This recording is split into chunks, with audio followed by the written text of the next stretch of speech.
Yo, what is up? Welcome to Ninja Geek Games. In the distant future, the human population sorely need a solution to gain additional resources due to increased demand, and the only solution is to settle on other planets and establish resource facilities to harvest more goods. However, various companies are looking to exploit this and make a hefty profit from doing so. Planet Trade from Fat Moose Games is a competitive 3 to 4 player game coming to Kickstarter, where you represent the CEO of a major corporation.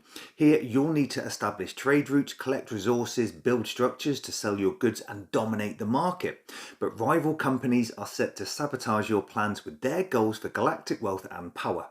Let's take a look. The aim of the game is to control structures, earn income, increase your stock value, and even complete secret missions that all provide endgame victory points.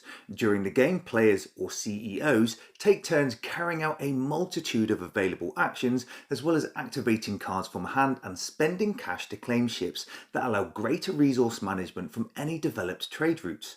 Not only that, new planets can be discovered, players can be targeted with adverse events, and global demands can completely change the stock market and resource value. Note that this is just a prototype copy of the game, so any contents will likely change from what you see here. So this is the game board that shows the demand track that indicates the value of various resources in the game, and we have a population track that can increase depending on the volume of food resources claimed by players. We have 4 different decks of cards available and areas on the board for discard piles, and these are milestone tokens that can be won by players who complete specific objectives during play. Around the edge of the board are 2 tracks. The income track provides players with cash each round, and the stock track provides endgame victory points.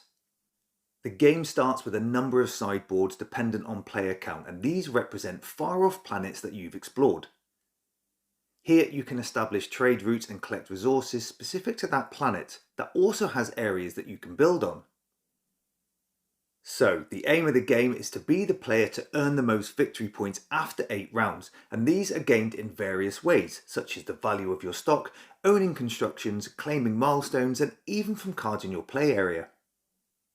At the start of the game, demand cards are drawn that alter the stock value of some of the resources. Each of these cards will either increase or decrease the value of a resource, and this can be important because it may change how you place your trade routes and how much income you gain. Now, during the game, you'll earn credits from the stock you sell, claimed from planets that in turn can be used to pay for any cards you want to activate or for certain player actions.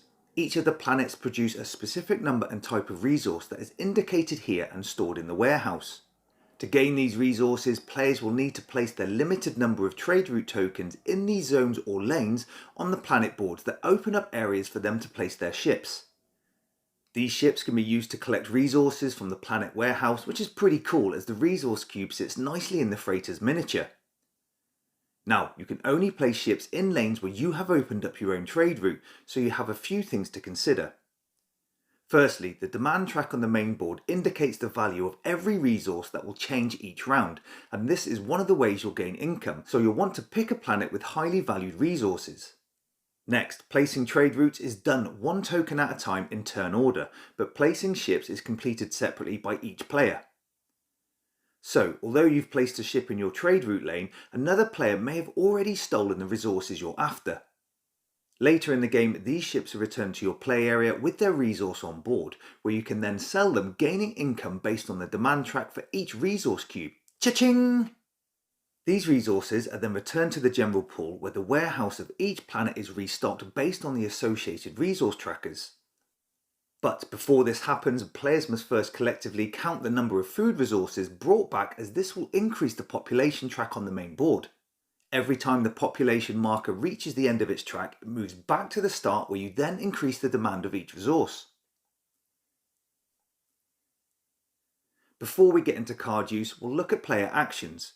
Now, prior to placing ships in your trade routes and claiming resources, there is an action phase where players can carry out a number of actions. Each of these cost a varying amount of credits, where players can purchase additional ships and trade routes, giving them more options, as each trade route lane can hold up to 3 of your ships. However, the number of trade route tokens a player can have is limited by the number of planet sideboards in play. But don't worry, for a hefty sum of credits you can send scouts into the dark reaches of space and explore where more planet boards are added to the game area. These open up further avenues for trade routes, additional resources to sell, and provide victory points for the player who discovered the planet. Each of the planets has areas where players can build farms, mines, factories, and settlements represented by tokens, all with different costs. Construction on a planet will benefit you in various ways, such as increasing your income, stock, the planet's resources, as well as you potentially choosing a product from the demand track that can be harvested from the planet.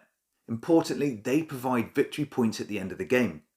So, what's better than having a nice little construction on a planet? Well, having an upgraded version. Again, these have a high cost from your hard-earned credits, but you have to speculate to accumulate. These have similar benefits as previously mentioned, but on a larger scale and are well worth the effort. On top of these actions, there are 4 milestones that can be claimed, and these are all worth a high number of victory points. As soon as a player holds a specific number of construction tokens of the same type, they then take the token as their prize that prevents other players from achieving that goal. So there's a lot going on. You need to ensure trade routes are set up to claim and sell resources that in turn provides income, where the credits are then spent to further develop your company by exploring and revealing planets, purchasing more ships and trade routes, and constructing buildings that provide additional income and victory points. Not only that, all these actions can alter the demand of the resources that will increase or decrease their value on top of any demand cards played at the start of the round. As mentioned, any gain credits are used towards paying for actions, but that's not their only use. At the start of the round, players will get a choice of drawing 2 types of cards, which are event and keep cards, and you could have up to 8 in your hand at any time. These can be activated by paying the cost in credits, where events generally provide a one-off effect to benefit you or hinder another player. These can be as simple as increasing your stock or income tracks on the main board, or choosing a specific resource demand to alter.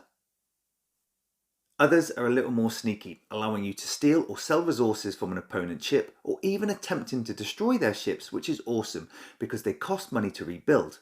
You never know what a player is holding, as they may have cards that defend against these attacks, although they will have to have a matching card type, so it's sometimes a good idea to store these as a contingency. There are also some devastating cards that can be used to destroy an opponent's construction on a planet, which is great as you get to watch them reduce their income, stock, demand of resources they have control of, and lose victory points. Keep cards, on the other hand, are a little more expensive, but once paid for, sit in your play area and provide ongoing abilities. Some allow you to store a specific resource on the card that provide victory points, so you'll need to ensure you keep an eye on the demand throughout the game. Others permanently reduce the cost of cards you want to play, or have effects if a certain card is revealed later. There is one card I like that continually provides defense against a specific attack from another player, but you do have to pay to activate the ability each time, so it's a good trade-off.